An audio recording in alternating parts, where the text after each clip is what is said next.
All right, what's up, you guys? This is Devin from CenturyFX Studios, back with another video. As you can see here on the table, once again, this is the Yongnuo 600 EXRT Mark II and or Mark I. It doesn't matter which one you have. I've noticed, I've had both of them, and I noticed that they're both essentially the same, except with a couple of different software updates and capabilities.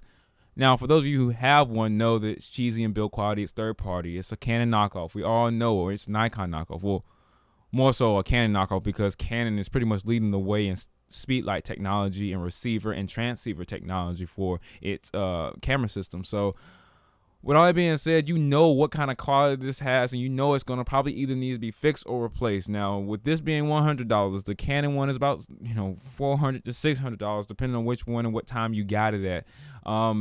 You're going to appreciate the ability to be able to flash and have ratio and all these other things like the Canon 600, but you have to deal with the fact that they break all the time, and it might not be your fault. It might be just the luck of the draw. Maybe you even bought one that was broken. But here's how to fix the HotShoe mount, the thing that actually breaks the most often, in my opinion. Now, on the HotShoe mount here, you can see that it's a locking swivel mount. Unlike the 500 series Yongnuos, which I've bought in the past, this one has that locking HotShoe mount, which makes it easier for a professional to be certain that they've locked that HotShoe in place to the flash. They want to know that it's locked completely to the flash and the flash completely to the camera, because it's like a squeezing locking mechanism. But these are the things that break the most common, and they're the easiest to fix. You can just buy it for $10 and save you $90, because you don't want to have to buy another one of these.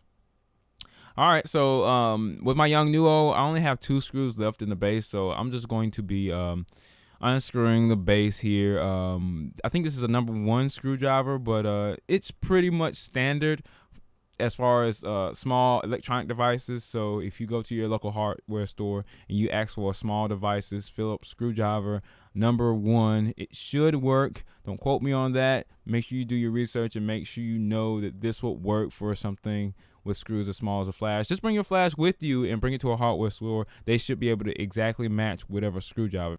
Here you have a harness connector that has contacts on it. You don't want to mess up this harness connector. You don't want to rip any cords out of this harness connector. All you want to do is pull it out and push it back in. It can only go in correctly one way.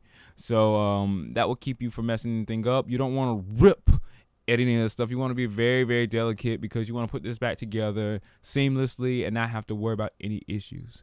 And that's pretty much it, guys. This is a small fix. It's not that hard of a fix. It saves you like $90 instead of going out to buy another one from Amazon or wherever you purchase them from. You can actually just use the one you got and replace it.